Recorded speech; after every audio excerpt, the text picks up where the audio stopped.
Olá pessoal, tudo bem com vocês? Vamos continuar nossa caminhada espiritual e hoje o capítulo 32 de Êxodo, que vai nos mostrar a construção do bezerro de ouro que os israelitas queriam fazer, porque já estavam muito impacientes com a demora de Moisés, que ficou 40 dias no monte recebendo toda a lei, ali naquela parte sobre a construção do tabernáculo, os seus móveis e a consagração dos sacerdotes e tudo que tem respeito a isso. E também recebeu as tábuas dos 10 mandamentos de Deus. Então o povo estava impaciente porque o Moisés não estava vindo. E isto é uma coisa que as pessoas de hoje em dia têm muita impaciência, porque elas não têm amadurecimento espiritual para continuar firme na fé, mesmo nas dificuldades e nas adversidades. E o povo estava impaciente e as consequências foram drásticas. Eles fizeram um bezerro de ouro para adorá-lo. Eles queriam algum Deus que fosse complacente com as coisas carnais deles, e eles queriam as diversões mundanas e esquecer totalmente do Deus de Israel e das suas maravilhas. Então a pessoa não está com fé amadurecida, acontece essas coisas. Eles desprezaram o Deus que tirou eles do Egito. Vamos para o capítulo 32 de Êxodo, depois dessa introdução espiritual da explicação deste capítulo. O povo, ao ver que Moisés demorava a descer do monte, juntou-se ao redor de Arão. Ele disse: venha, faça para nós deuses que nos conduzam, pois a esse Moisés, o homem que nos tirou do Egito, não sabemos o que lhe aconteceu.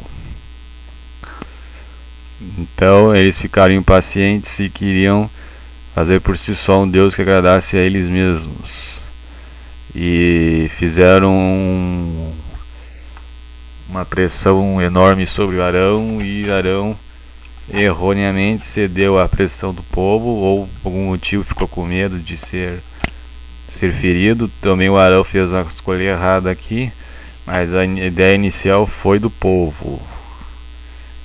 Respondeu-lhe Arão: tire os brincos de ouro de suas mulheres, e de seus filhos e de suas filhas, e tragam-nos a mim. Todos tiraram os seus brincos de ouro e o levaram a Arão. Não diz especificamente qual das tribos foi ou quantas pessoas foram. Diz simplesmente que o povo, de maneira geral, a maioria, fez isso.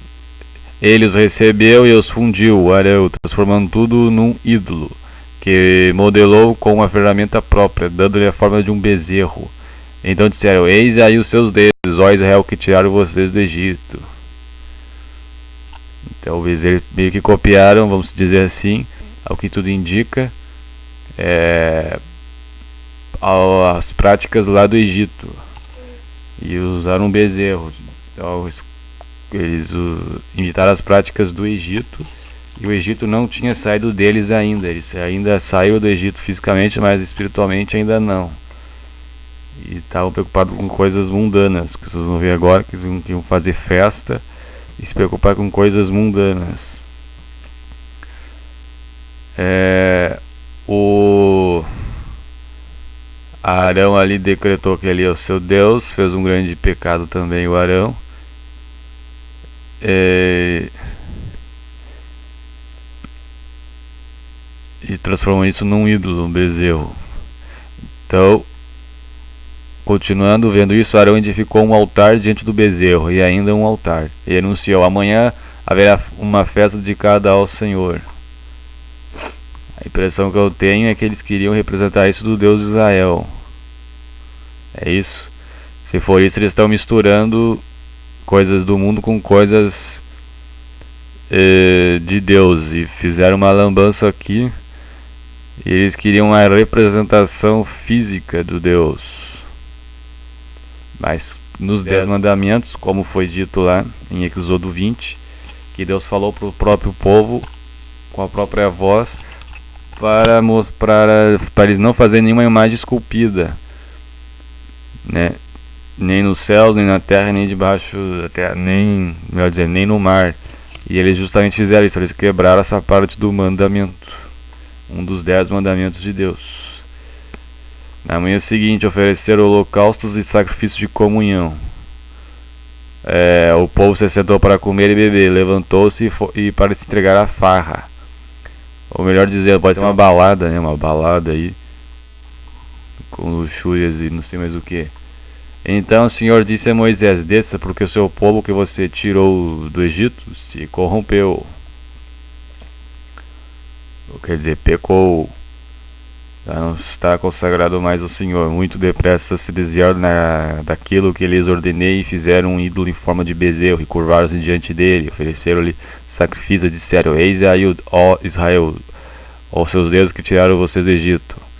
Então Deus estava conversando com Moisés, mas já sabia o que estava acontecendo lá em outro lugar.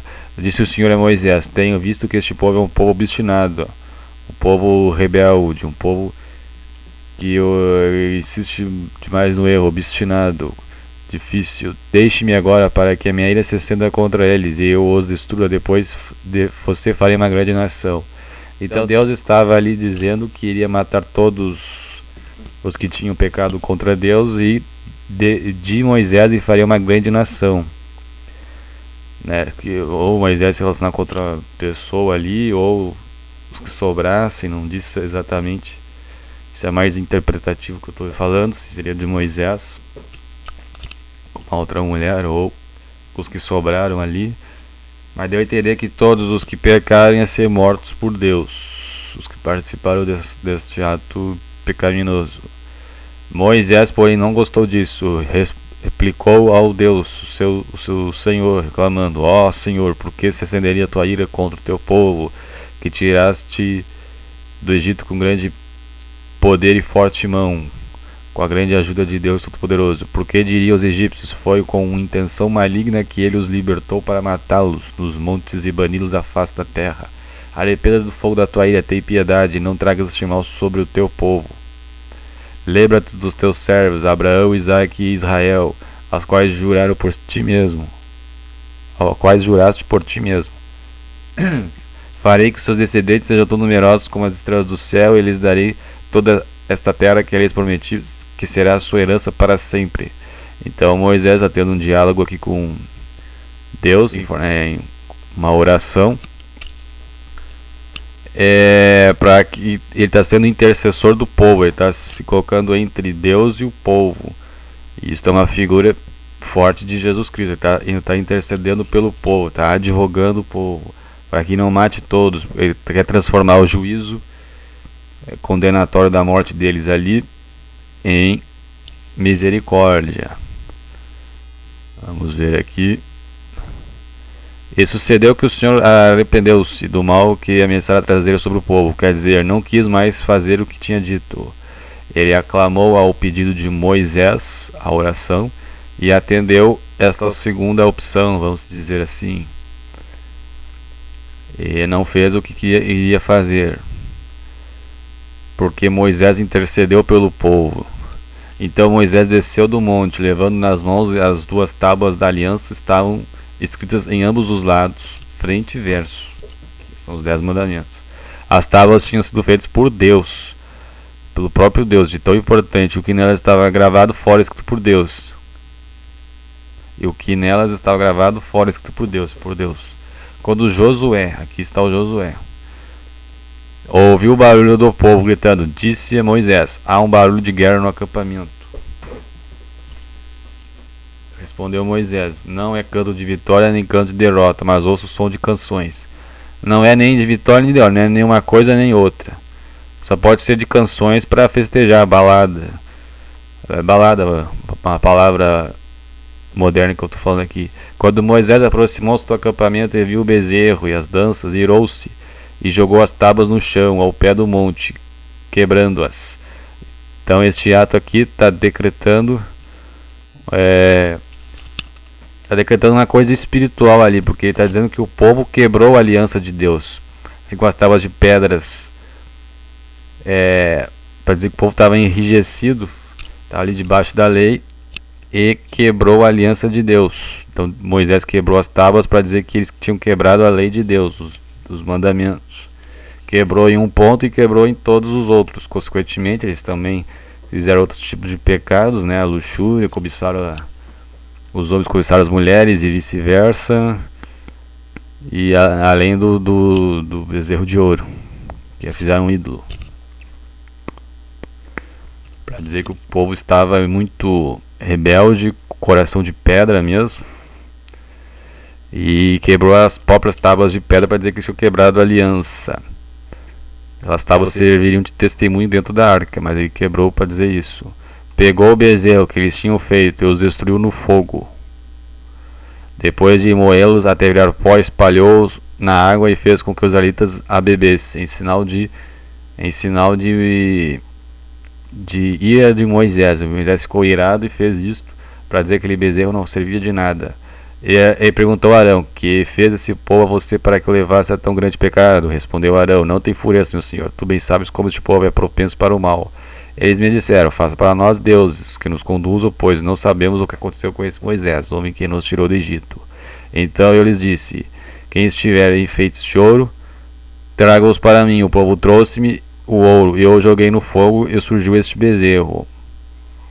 Então Arão disse que ele se deixou influenciar pelo povo e fez o que eles estavam pedindo. A intenção inicial de Arão não era essa, só fez o que o povo tinha pedido, mas o Arão estava errado, pois ele foi complacente aqui com o pecado deles. Moisés viu que o povo estava desenfreado e que Arão o tinha deixado fora de controle. O povo estava doido, tendo se tornado objeto de riso para os seus inimigos. Então ficou em pé à entrada do acampamento e disse: quem é pelo Senhor, junte-se a mim. Todos os levitas se juntaram a ele. Então os levitas não fizeram este ato abominável. Quem é por Deus, vem a mim. E o resto não foi. Quer dizer que os levitas não participaram deste ato horrível. Declarou-lhes também: assim diz o Senhor, o Deus de Israel: pegue cada um a sua espada, falando para os levitas. Percorra o acampamento, todo o acampamento, de tenda em tenda. Vá indo de tenda em tenda, e mate seu irmão, mesmo se for irmão. Mate seu amigo, mesmo se for amigo, e mate, que são os parentes, o irmão mesmo se for um parente, mesmo se for um amigo próximo, e mesmo se for o seu vizinho, que não for seu amigo. Mate seus parentes e os que não são seus parentes. É para fazer juízo. Então Moisés declarou o juízo ali para quem não quisesse se arrepender, né? Vamos dizer assim. Essa é uma linha interpretativa aqui. Posso estar errado, mas é o que tudo indica, para que eles tivessem se arrependido ali na hora que eles iam matar as pessoas, né? Os que fossem mais obstinados seriam mortos pelas espadas dos levitas. Pela interpretação, fizeram os levitas conforme Moisés ordenou, e naquele dia morreram cerca de 3.000 dentre o povo.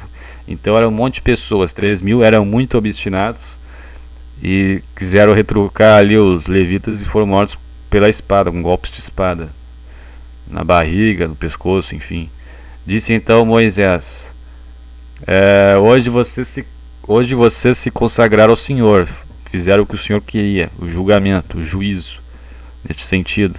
Pois nenhum de vocês poupou nem o seu filho, nem o seu irmão, nem o parente mais próximo, de modo que o Senhor os abençoou neste dia. Então foi uma matança com propósito ali, né? Com um ato de juízo ali. No dia seguinte, Moisés disse ao povo: vocês cometeram um grande pecado, falando para os que tinham participado da festa, mas que estavam vivos ali. Mas agora subirei ao Senhor e talvez possa oferecer propiciação, quer dizer, melhor dizendo, expiação pelo pecado de vocês, para que Deus perdoe os seus pecados.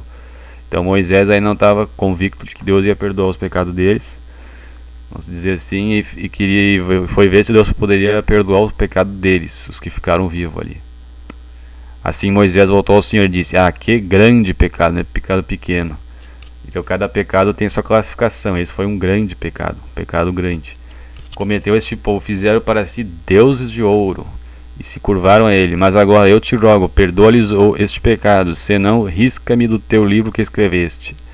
Esta parte aqui é uma parte interpretativa forte aqui. O versículo 32 é muito polêmico, porque as pessoas fazem confusão com o livro da vida. Mas eu vou falar o que eu acho na minha interpretação aqui nos estudos que eu tinha disposto aqui com as informações que eu tinha disposto, posso estar errado, mas eu vou dar uma ideia aqui para vocês e vocês veem aí se está certo, só para não passar batido aqui sem informação. Ele estava meio que assim, se Deus não perdoasse o pecado do povo, ele ia ficar muito, ele ia ver que a vida dele não teria sentido. Ele era o líder, né? Viu que o povo todo, os que tinham feito isso iam morrer, muita gente ia morrer aqui, muita gente participou disso, e não teria muito sentido ele continuar ali, né? Ele ficaria muito abalado. Então ele falou assim: se não perdoar o pecado do meu povo, faz expiação, faça o juízo, me mate. Então, né? Ele falou para matar o Moisés. Moisés estava falando para Deus tirar a vida dele. Ou também pode ser para fazer expiação de um inocente pelos pecadores. Talvez deve ser isso, posso estar errado. É uma parte interpretativa difícil. Então pode ser uma dessas coisas. De qualquer maneira, ele queria que ele morresse caso Deus não perdoasse. E não teria muito prazer em ficar ali. Respondeu-lhe o Senhor a Moisés: riscarei do meu livro todo aquele que pecar contra mim. Então todos aqueles que pecaram ali, que estavam obstinados naquele pecado, ele já foi cumprido ali com a morte. E também seria uma pena grave ali de morte quem fizesse aquilo. Ele poderia matar as pessoas se caso fizesse algum tipo de pecado desse tipo, né? Naquela época lá, vamos se dizer assim, a parte interpretativa também. Mas ele está dizendo que morte física seria uma condenação ali que ele ia fazer se caso somente quem pecasse. Moisés não tinha pecado, então não precisava ser morto. Não atendeu ao pedido de Moisés. Isso também nos remete aqui, se vocês forem pensarem no livro da vida realmente. Mas daí isso um aspecto mais profundo, que vocês vão ver lá em Apocalipse, que seria com relação à eternidade. Né? Seria outra coisa, seria como se fosse uma referência para isso também. Mas aqui seria na morte física, mas tem esse tipo de referência. Sobre a eternidade ali do Apocalipse que eu falei, a gente vai ver mais pra frente com relação a quem vai pro céu e pro inferno. Isso não está agora neste momento para falar. Mas ali é mais para morte física. Moisés não tinha pecado, então Deus não atendeu o pedido dele. E ele ia ficar vivo porque Deus queria, porque ele não tinha pecado, não participou disso. Agora vai, guie o povo ao lugar que lhe falei, e o meu anjo irá à sua frente. Todavia, quando chegar a hora de puni-los, eu os punirei pelos pecados deles. Mesmo eles sendo poupados com a vida, eles teriam que ser punidos mesmo assim. E o Senhor feriu o povo com uma praga porque quiseram que Arão fizesse bezerro. Não diz que praga era. Se alguma doença, eles passaram por alguma doença, e isto afligiu eles ali já na terra, já foram punidos. Não foram mortos, mas foram punidos. Deus não passou abatido ali o que eles fizeram. Mas pelo jeito Deus perdoou os pecados, porque ele não quis matar todo mundo ali não. Só feriu com uma praga, não diz qual. E o povo, depois que melhorou da praga, continuou vivo. E foi com Moisés, com o anjo adiante. Deus enviou o anjo adiante. Então esse é o capítulo 32. Já estamos na última fileira de Êxodo. Vamos chegando perto do 40 e encerrando esse livro. Esse é o capítulo 32. Espero que vocês tenham entendido um pouco aí, uma noção espiritual aí. E prosseguiremos no próximo capítulo, que é o 33. Tá ok, pessoal? Tchau.